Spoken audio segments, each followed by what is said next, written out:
The sound of rain tapping against the window matched the rhythm of Eleanor Wright's pen as she graded math worksheets at her kitchen table. Another Tuesday evening in Millfield, with nothing but the soft hum of the refrigerator and occasional rumble of distant thunder to keep her company. At 43, Eleanor had settled into the comfortable predictability of small-town life. 20 years of teaching third grade had given her a routine as familiar as her own heartbeat.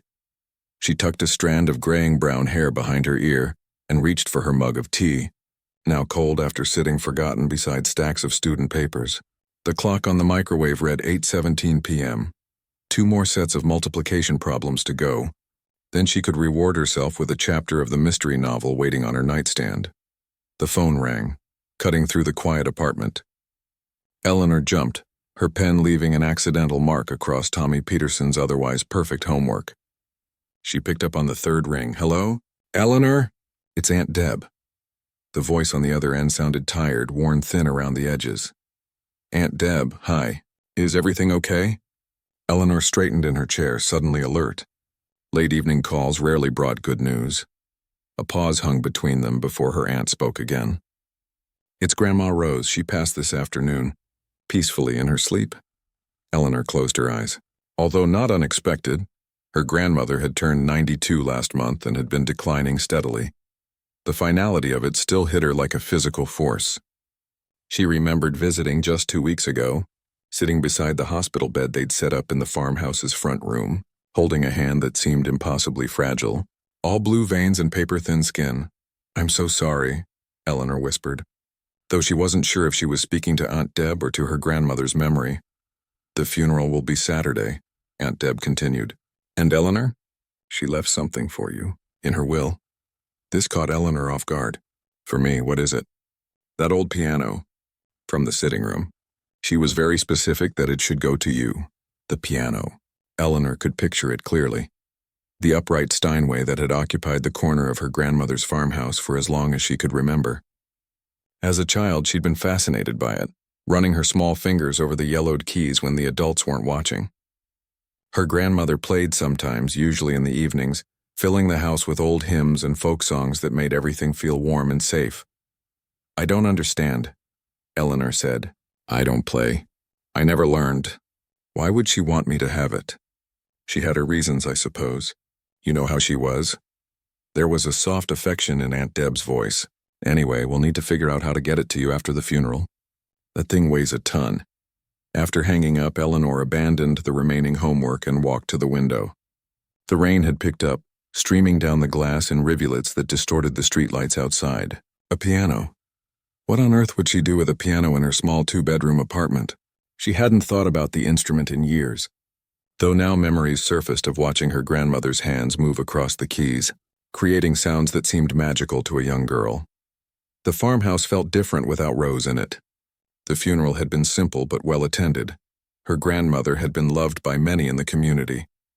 Now family members moved through the rooms like ghosts, speaking in hushed tones as they sorted through belongings and shared memories. Eleanor stood in the sitting room staring at the piano. Up close, it looked worse than she remembered. The dark wood finish had dulled with age, with visible scratches along the sides. When she carefully lifted the fallboard, she winced at the sight of the keyboard. Several keys were chipped, 2 were missing entirely, and the ivory on others had yellowed to the color of old teeth. "It's in rough shape," Uncle Phil said, coming to stand beside her. "Been sitting here untouched for years. Probably hasn't been tuned in decades." "I don't even know how I'd get it to my place," Eleanor said, "and I'm not sure it would fit." "We could sell it for you," he suggested.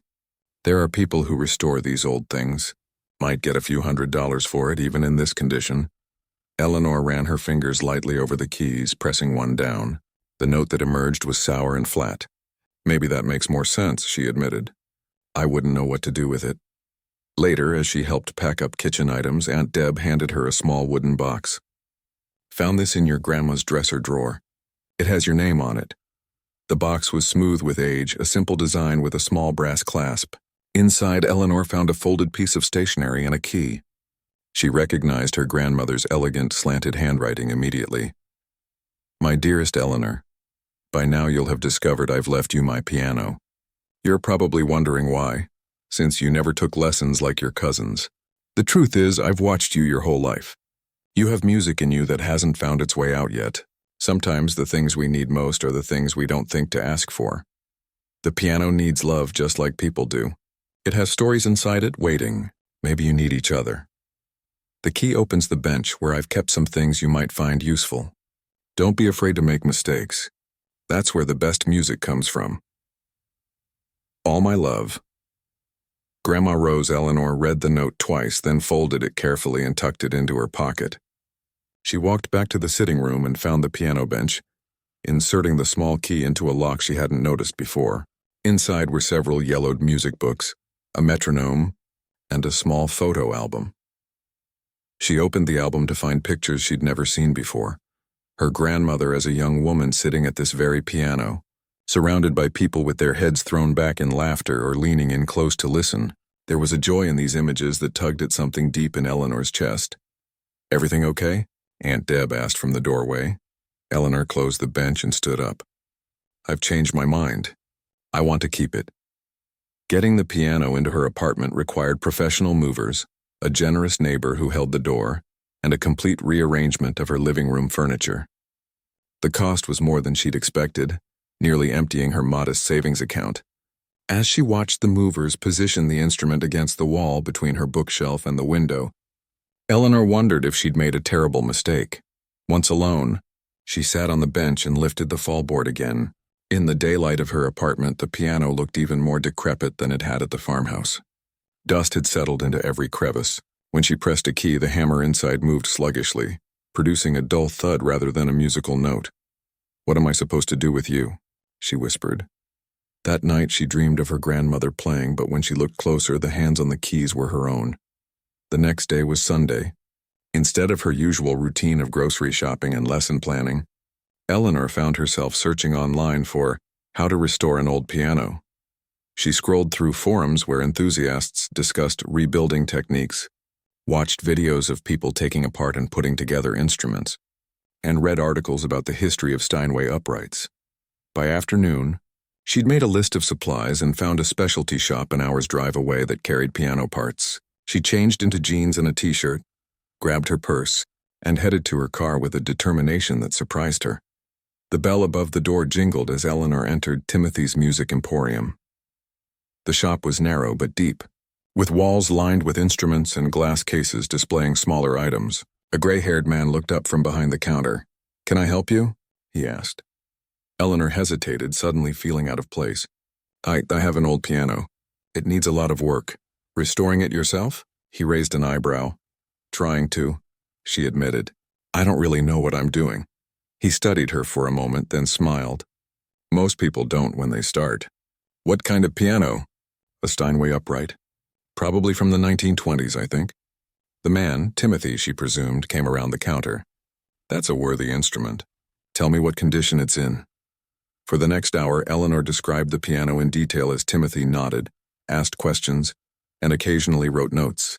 He pulled books from shelves, showed her tools she'd need, and explained basic concepts of piano mechanics that the online articles had made seem hopelessly complex.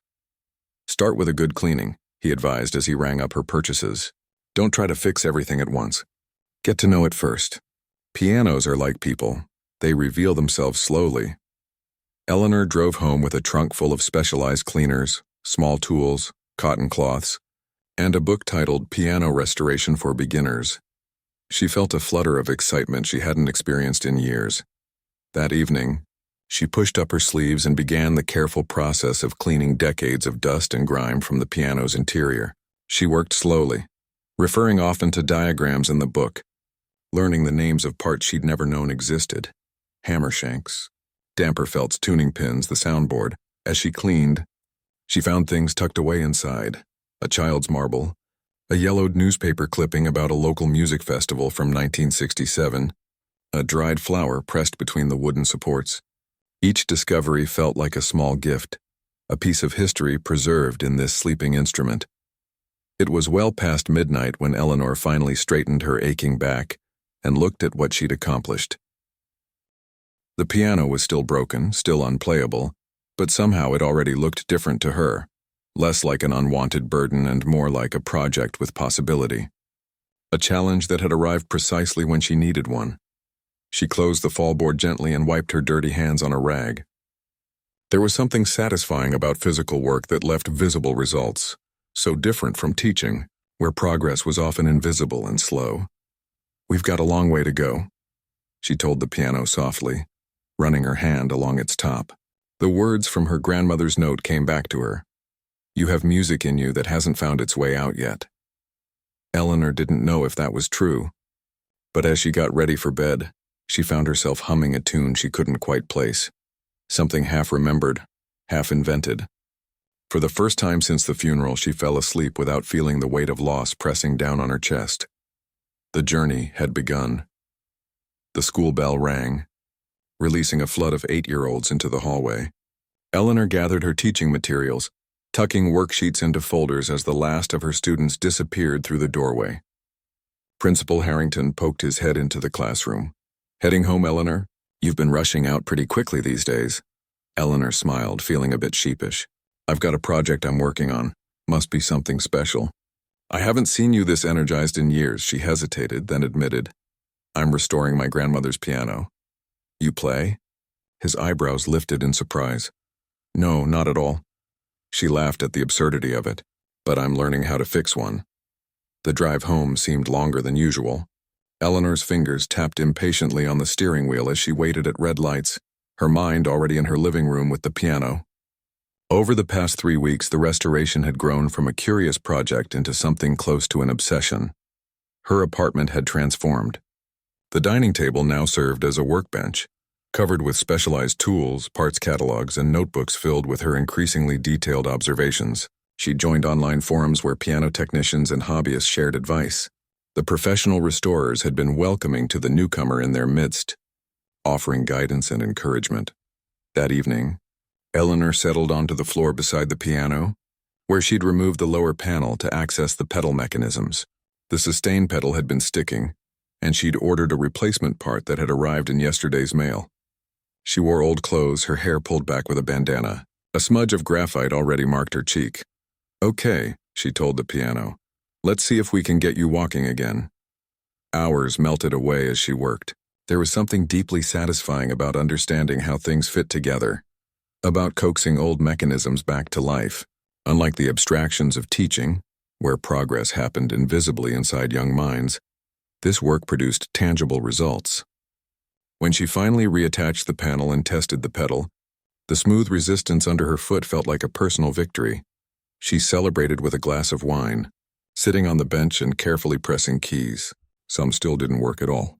Others made sounds, but they were wildly out of tune. The middle section of the keyboard was starting to show promise, though. With each repair, more notes joined the chorus of possibility. Her phone buzzed with a text from her friend Diane. "Trivia night at O'Malley's." "Coming?" Eleanor glanced at the clock. It was already past 8 and she was covered in dust and grease. "Rain check?" she typed back. "Deep in piano project. Again? We haven't seen you in weeks. Becoming a regular hermit." Eleanor felt a twinge of guilt.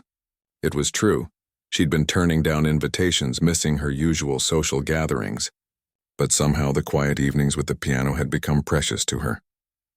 There was a peacefulness in the work that she hadn't found elsewhere. "Promise I'll come next week," she replied, though she wasn't entirely sure she meant it. The following Saturday, Eleanor drove back to Timothy's Music Emporium with a list of questions and parts she needed. The door jingled as she entered, and Timothy looked up from helping another customer. "The piano lady returns," he called out cheerfully. "Give me a few minutes." Eleanor browsed while she waited, running her fingers over sheet music and examining a display of tuning forks. She'd learned so much in a short time. Terms that had been foreign to her a month ago, damper felt, bridge pins, agraffes, now rolled off her tongue with ease. "How's the project going?" Timothy asked when he finished with the other customer. Eleanor pulled out her phone and showed him photos of her progress. "The action is working better now. I've replaced most of the broken hammers and I've figured out why the sustain pedal was sticking." Timothy nodded approvingly. "You've got a knack for this. Most people give up when they realize how complicated it is." "I almost did," she admitted. But then something clicks and you figure out one small part and it makes you want to solve the next puzzle. That's how it gets you. He chuckled. So what do you need today? They discussed the next stages of restoration, and Timothy suggested tools and materials she hadn't considered. As he gathered the items, he asked, "Have you thought about what you'll do when it's fixed?" The question caught Eleanor off guard. She'd been so focused on the process of restoration that she hadn't thought much beyond it. Learn to play, I guess. Start with something simple. You know, Timothy said, leaning on the counter. A piano like yours has a unique voice. Once you finish the mechanical work, you'll still have choices about how you want it to sound. Some people restore them to factory specifications, but others— He paused. Others let the piano tell them what it wants to be. It was an odd comment, but something about it resonated with Eleanor. She nodded slowly. I think I'd like to hear what this one has to say. Spring turned to summer. School let out, giving Eleanor entire days to work on the piano. The living room windows stayed open, letting in warm breezes and the sounds of the neighborhood. Children playing, lawn mowers humming, the occasional ice cream truck. Eleanor developed calluses on her hands from tools and wire. Her back ached from hours spent in awkward positions, but each day brought progress. She learned to tune strings, to adjust the regulation so the keys moved with just the right amount of resistance. She cleaned and polished the cabinet, bringing warmth back to the aged wood. One particularly hot afternoon, she sat back on her heels, wiping sweat from her forehead with the back of her wrist. The interior of the piano was now immaculate, each part either restored or replaced. The keyboard was complete again, all 88 keys present and accounted for. Eleanor stood and stretched her tired muscles. It was time for the moment of truth, to see if all those individual repairs would work together as a unified instrument. She sat on the bench, took a deep breath, and played a C major scale, the only one she knew. The notes rang out, clear and resonant. Not perfectly in tune yet, that would take more time and practice, but unmistakably alive. Eleanor felt tears spring to her eyes. She played the scale again, then experimented with pressing multiple keys together. The chords vibrated through the soundboard, through the floor, through her body. We did it, she whispered to the piano. You're awake now. A knock at the door startled her. She opened it to find Diane standing there with a paper bag. I brought dinner, Diane said, then stopped short as she took in the sight of Eleanor. Dusty, disheveled, tear-streaked. Are you okay? Eleanor laughed, suddenly aware of how she must look. I'm better than okay. Come in, I want you to hear something. Diane stepped inside, eyes widening as she saw the transformed living room. Wow. When you said you were restoring a piano, I didn't realize you were opening a workshop. It's almost done now, Eleanor said, leading her friend to the instrument. Listen. She played the scale again, then the simple chord progression she'd been teaching herself. That's amazing, Diane said, genuinely impressed. It actually sounds like a real piano. It is a real piano, Eleanor corrected gently. It just needed someone to remember that. They ate takeout on the floor since the dining table was still covered with tools and parts. Diane caught Eleanor up on school gossip and neighborhood news. It felt good to reconnect, to remember there was a world outside her apartment. So what's next? Diane asked, twirling noodles around her fork. Now that you've turned into piano whisperer? Eleanor smiled at the nickname. I'm going to learn to play, I think. Timothy, the guy at the music shop, suggested I try finding a teacher. Or you could just mess around and see what happens, Diane suggested. You didn't know how to fix a piano either, but you figured it out. After Diane left, Eleanor sat at the piano again. The idea of just messing around appealed to her. She'd spent so much time with this instrument, learned its inner workings so intimately. Maybe there was something to be said for discovering music the same way, through exploration rather than formal instruction. She placed her fingers on the keys and began to play random notes, listening to how they sounded together. Some combinations made her wince, but others created surprising moments of beauty. She found herself returning to certain patterns, building something that wasn't exactly a song but wasn't just noise either. Time slipped away as she played. The room darkened around her, but she didn't get up to turn on lights.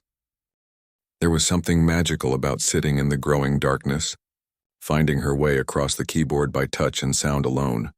When she finally stopped, her fingers tingling and slightly sore. Eleanor realized she'd been playing for hours. The clock read past midnight. She should have been exhausted, but instead she felt strangely energized, as if she'd tapped into some hidden source of vitality. She closed the fallboard gently and ran her hand along the piano's newly polished surface. "Thank you," she whispered, though she wasn't sure exactly what she was thankful for. The challenge, perhaps, or the unexpected journey, or the way this broken thing had somehow started to heal something in herself she hadn't realized was broken. That night, Eleanor dreamed of music. Not the classical pieces her grandmother had played, nor the simple exercises she'd been practicing, but something entirely different. Melodies that seemed to come from another world, flowing through her hands as naturally as water. When she woke, fragments of the dream music still echoed in her mind. She hurried to the piano, still in her pajamas, and tried to capture what she'd heard before it faded. The notes weren't quite right, but there was something there, a seed of an idea, a possibility. The restoration was complete, but Eleanor sensed that the real journey was just beginning.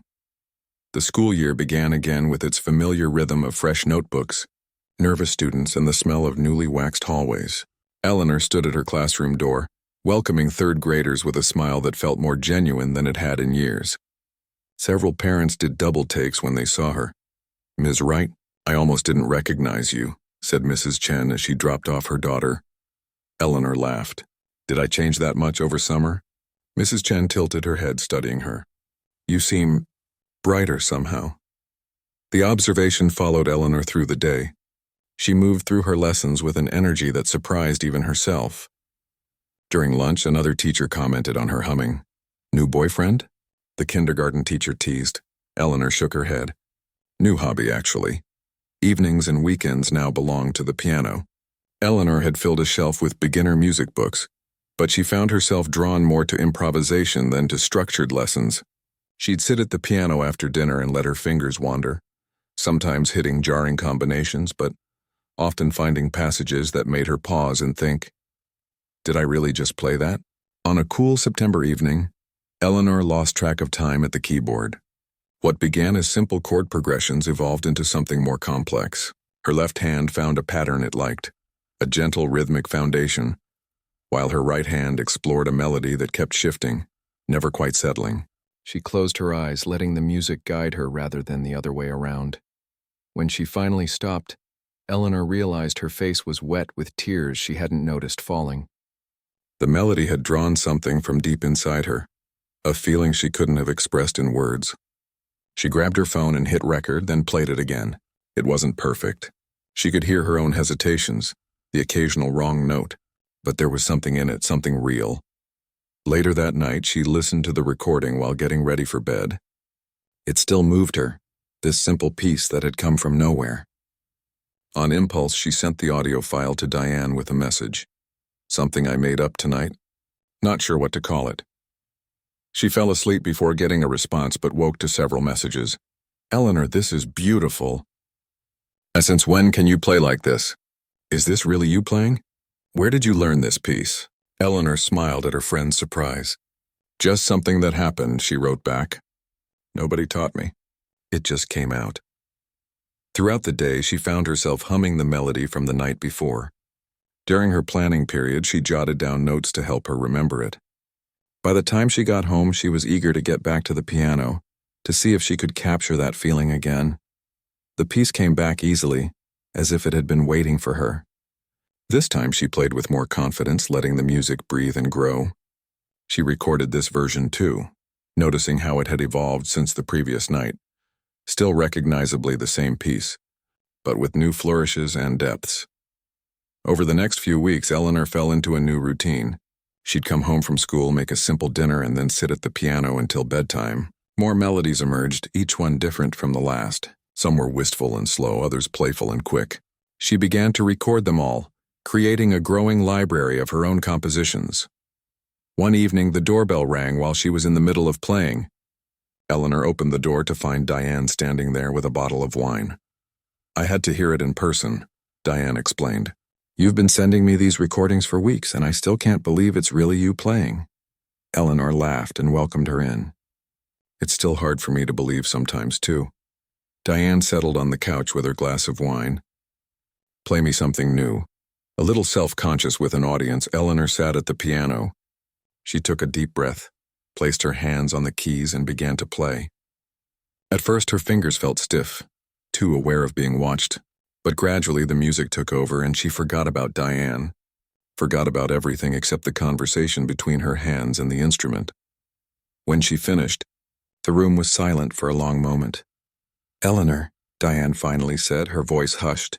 I don't even have words for what that was. Eleanor ducked her head, embarrassed by the praise. "It's nothing fancy. I don't even know proper technique." "That's not nothing," Diane insisted. "You've never had lessons, but you're playing music that—" She paused, searching for the right words. "It's like you're speaking directly to people's hearts. You're just saying that because you're my friend. I'm saying it because it's true." Diane leaned forward. "You need to share this. Share it?" "How? I don't know. Post videos online? Play at a local cafe?" "The world needs to hear this." Eleanor shook her head firmly. "I'm not a performer, Diane. This is just something I do for myself." But the conversation stayed with her, a small seed planted in her mind. What if she did share her music? The thought both terrified and intrigued her. A few days later, Eleanor stopped by Timothy's Music Emporium to pick up a new piano lamp. As she browsed, she overheard Timothy talking with another customer about an upcoming event. "It's an informal gathering," he was saying. "Just local musicians sharing their work. We do it every few months." Eleanor selected her lamp and brought it to the counter. As Timothy rang her up, she gathered her courage. "That event you were mentioning, is it open to anyone?" Timothy looked surprised. "Of course. Are you interested in coming?" "Maybe," she hesitated. "Not to perform or anything. Just to listen." He studied her for a moment. "How's that piano of yours doing? Still making progress?" "It's finished, actually," she smiled. "Has been for a while. Now I'm just playing it." "Playing what?" "Nothing you'd know, just things I make up." Timothy's eyebrows rose. "Original compositions?" "Now I'm really interested." "The gathering is this Friday evening, in the community room at the library. 7 o'clock. No pressure. But if you wanted to share something—" "I'll think about it," Eleanor said, surprising herself. She thought about little else for the rest of the week. The idea of playing in front of strangers made her stomach clench with anxiety. But there was another feeling, too. A quiet excitement, a curiosity about what would happen if she took this step. By Friday, she still hadn't decided. She changed her outfit 3 times, practiced her favorite pieces, then told herself she was being ridiculous. She was just going to listen. At 6:45, she finally grabbed her purse and headed for the library, a recorded audio file on her phone as a backup if her courage failed. The community room was arranged with chairs in a semicircle. About 20 people milled around, chatting and setting up instruments. Eleanor recognized Timothy standing near a small electric keyboard. He waved her over. "You came. I wasn't sure you would." "Just to listen," Eleanor clarified. "Of course," he agreed easily. "Though if you change your mind." The gathering began casually, with Timothy welcoming everyone and explaining the format. Anyone who wanted to share something could sign up for a 5-minute slot. The first performer was an elderly man with a violin, who played a classical piece with shaky but sincere effort. He was followed by a teenage girl who sang an original folk song, accompanying herself on guitar. Eleanor watched, simultaneously relieved she hadn't signed up and wistful that she wasn't brave enough to try. The performers weren't professionals, some were quite rough, but the audience responded warmly to each one, offering encouraging applause. During a break halfway through, Timothy approached her again. "Still just listening?" Eleanor nodded, though something inside her was shifting. The supportive atmosphere, the varied skill levels, the obvious joy the performers took in sharing their work, it all made the prospect seem less terrifying. "Actually," she heard herself say, "maybe I could play something. Just one short piece." Timothy's face lit up. "Wonderful. I'll add you to the end of the list." As the remaining performers took their turns, Eleanor's anxiety returned in waves. What had she been thinking? These people had actual training, actual talent. Her hands grew cold and she rubbed them together nervously. Then Timothy was announcing her name. "Our final performer tonight is a newcomer." Eleanor Wright has recently restored a vintage Steinway and will be sharing an original composition. The walk to the keyboard felt endless. Eleanor sat down, adjusted the seat, and looked out at the expectant faces. Her mind went completely blank. This is called... She paused, realizing she'd never named her pieces. This is called Grandmother's Gift. She placed her hands on the keys and closed her eyes. For a terrifying moment, nothing came. Then she remembered the feeling of that first night when the music had poured through her, and she began to play. The melody emerged, hesitant at first, then with growing confidence. It wasn't the same as when she played alone at home. The unfamiliar keyboard, the watching eyes, changed something. But as she continued, she found herself forgetting the audience, losing herself in the story the music was telling, a story about loss and discovery, about bringing something beautiful back to life. When she finished, there was a moment of complete silence. Eleanor opened her eyes, suddenly afraid to see the audience's reaction. But then the applause started, not just polite clapping, but enthusiastic, with someone in the back even standing. Timothy was beaming as she returned to her seat. "That was extraordinary," he whispered. After the gathering ended, people approached her asking questions about her music, telling her how it had moved them. One woman with tears in her eyes said, "It felt like you were playing the soundtrack to my life." That night, driving home, Eleanor felt something shift inside her. The music she'd been creating in private had touched others in ways she couldn't have imagined. It wasn't about performance or skill. It was about connection, about speaking a language that went beyond words. Her grandmother had been right. The piano needed love, and maybe Eleanor had needed it too. Together they had found a voice that had been waiting all along. Eleanor hadn't planned on recording videos of her playing. It was Diane's idea, of course. "People need to see you when you play," Diane insisted one Sunday afternoon as they sat in Eleanor's living room. "The music is beautiful on its own, but watching your face, that's part of the magic." Eleanor shook her head. "I look ridiculous when I play. I make these weird expressions." "That's exactly why it works," Diane countered. "You're completely genuine. No pretense, no showing off. Just pure emotion." After the library performance 2 months ago, Eleanor had continued attending Timothy's music gatherings. Each time she played one of her compositions, and each time the response grew warmer. People began to approach her afterward, asking if she had recordings they could purchase or a website they could visit. "I'm not a professional musician," she'd tell them, flustered by the attention. "I just play for fun." But the seed Diane had planted took root. On a rainy Saturday, Eleanor propped up her phone on a stack of books positioned to capture both her face and hands, and hit record.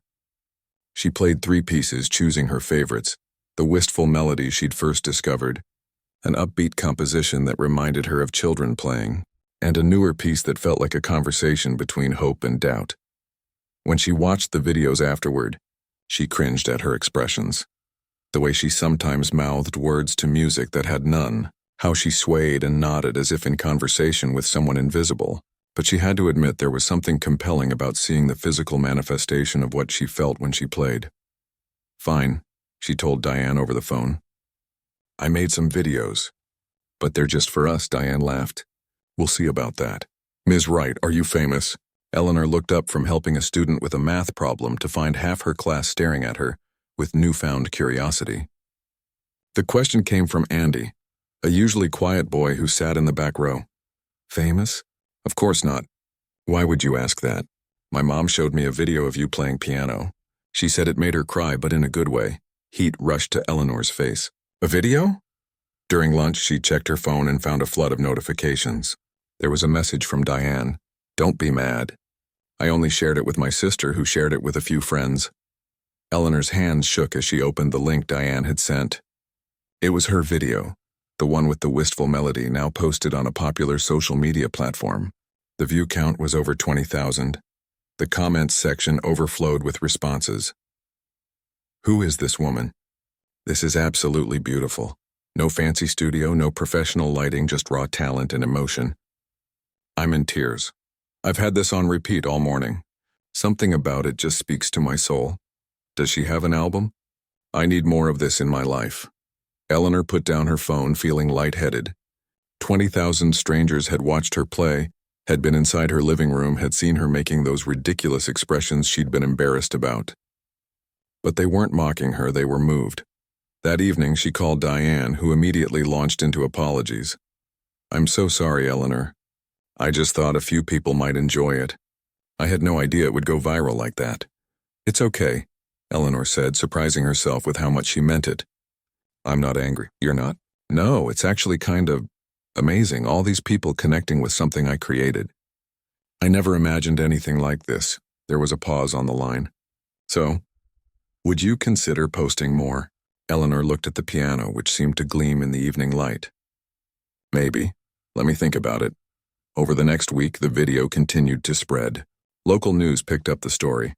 Small-town teacher discovers hidden musical talent at 43. Eleanor declined interviews, still processing this unexpected turn in her life.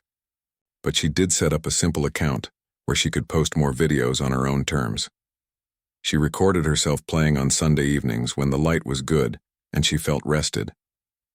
No fancy equipment, no editing, just her, the piano, and whatever music emerged that day. She added simple titles: November Rain, Remembering, First Light. Each video included a brief description about how the piece came to her, written in the same conversational style she might use when talking to a friend. The response was immediate and overwhelming. Comments poured in from around the country, then from around the world. People shared how her music had accompanied them through illness, grief, celebration, ordinary Tuesday afternoons. A woman in Japan wrote that she played Remembering every morning, while her mother, who had Alzheimer's, ate breakfast, the only time her mother seemed truly present. Eleanor read every comment, often with tears in her eyes. This connection with strangers through music felt like a gift she'd never known to ask for. "Ms. Wright, there's someone here to see you." Eleanor looked up from organizing her classroom at the end of the day. In the doorway stood a well-dressed woman with a leather portfolio under her arm. "Eleanor Wright, I'm Lisa Donovan from Tranquil Moments Records. Do you have a few minutes to talk?" 30 minutes later, Eleanor walked Lisa to her car, her mind spinning with words like recording contract, studio session, and national distribution. "Think about it," Lisa said as she handed Eleanor her card. "We specialize in meditative healing music, and your compositions fit perfectly with our catalog. People are responding to your work in a profound way. We'd love to help you reach a wider audience." That night, Eleanor sat at her piano, trying to process everything that had happened. A recording contract? It seemed absurd. 6 months ago, she couldn't play a single note. Now a record label wanted to distribute her music nationally. She placed her hands on the keys and began to play, seeking guidance in the only place that made sense right now. The melody that emerged was questioning, uncertain, moving between hesitation and possibility. As she played, Eleanor thought about her grandmother's note. "You have music in you that hasn't found its way out yet." Had Rose somehow known this would happen? Had there been clues all along that Eleanor had missed, too caught up in her orderly, predictable life? The next day, Eleanor called Diane during her planning period. "I need your advice," she said without preamble. "A record company wants to record my music." Diane's squeal was so loud that Eleanor had to hold the phone away from her ear. "That's incredible. When do you start? Will there be a tour? Can I be your manager?" Eleanor laughed. "Slow down. I haven't agreed to anything yet.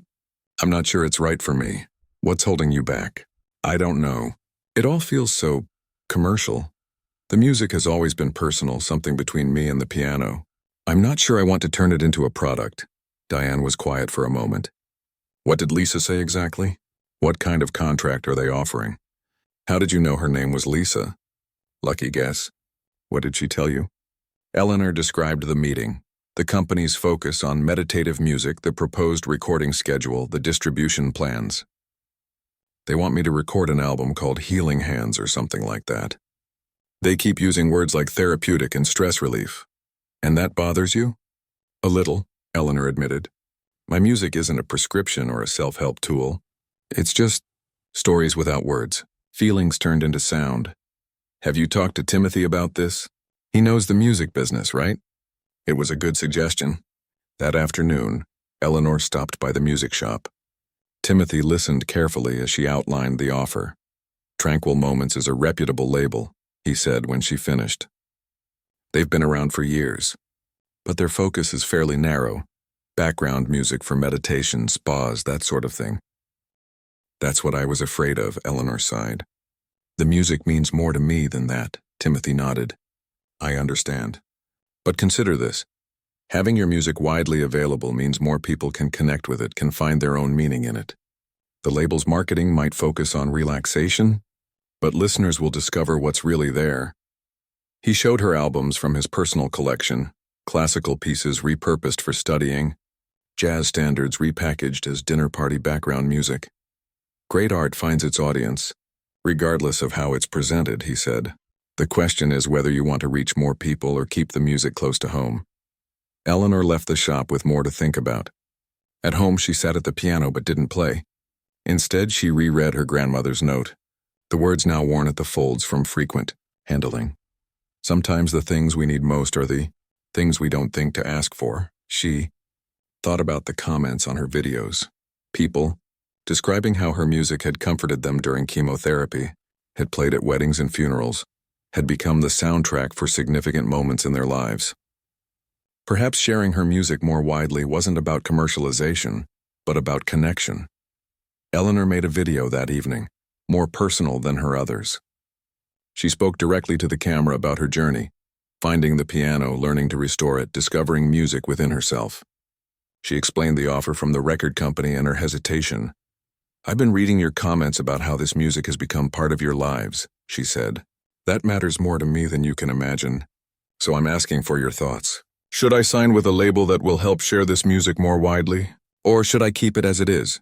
Just me, this piano, and these videos we share. She posted the video and went to bed, unsure what morning would bring. The response was overwhelming.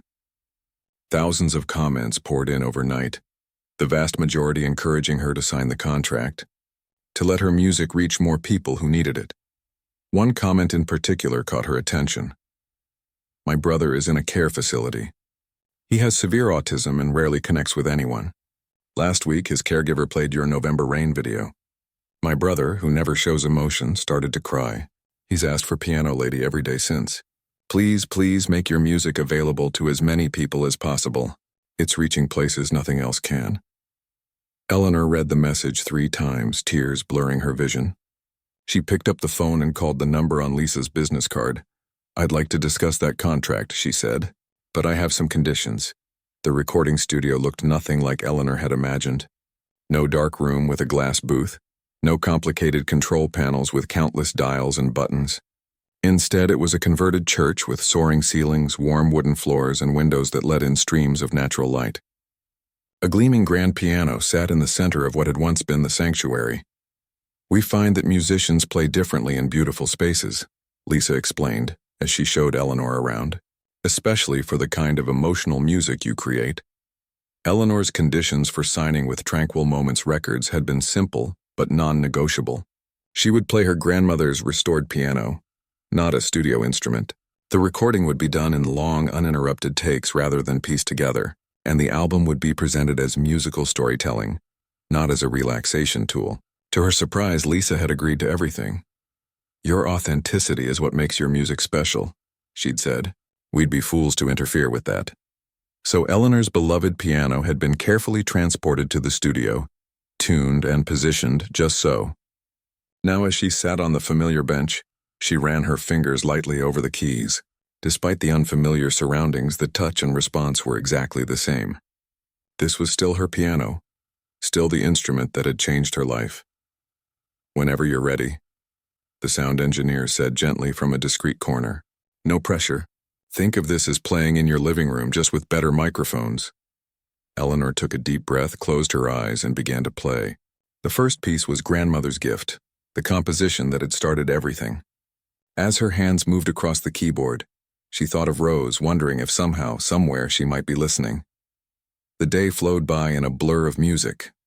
Eleanor played for hours, lost in the conversation between herself and the piano. Sometimes the engineer would ask her to play a piece again. Not because there was a mistake, but because a door had closed in the distance, or a bird had called too loudly near an open window. Otherwise, they let her play uninterrupted, capturing whatever emerged. By evening, Eleanor was exhausted but exhilarated. Her hands ached pleasantly, and her heart felt oddly light, as if she'd set down something heavy she'd been carrying. That was Lisa seemed at a loss for words. "I've worked with professional musicians for 20 years, and I've never experienced a recording session like that."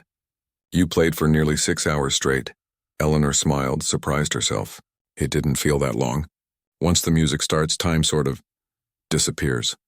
3 weeks later, Eleanor held her debut album in her hands. The cover was simple, a photograph of her piano shot from above with sunlight streaming across the keys.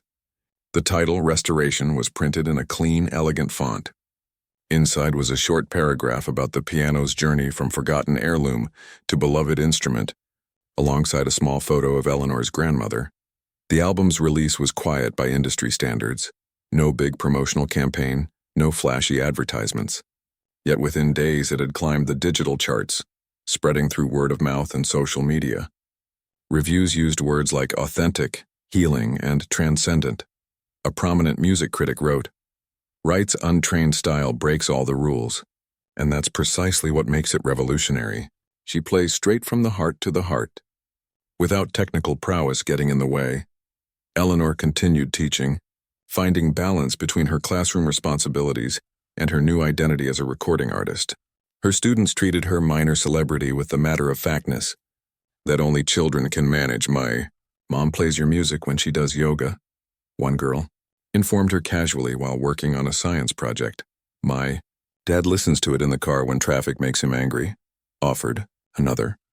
Eleanor smiled at these glimpses into how her music was weaving itself into the everyday fabric of people's lives.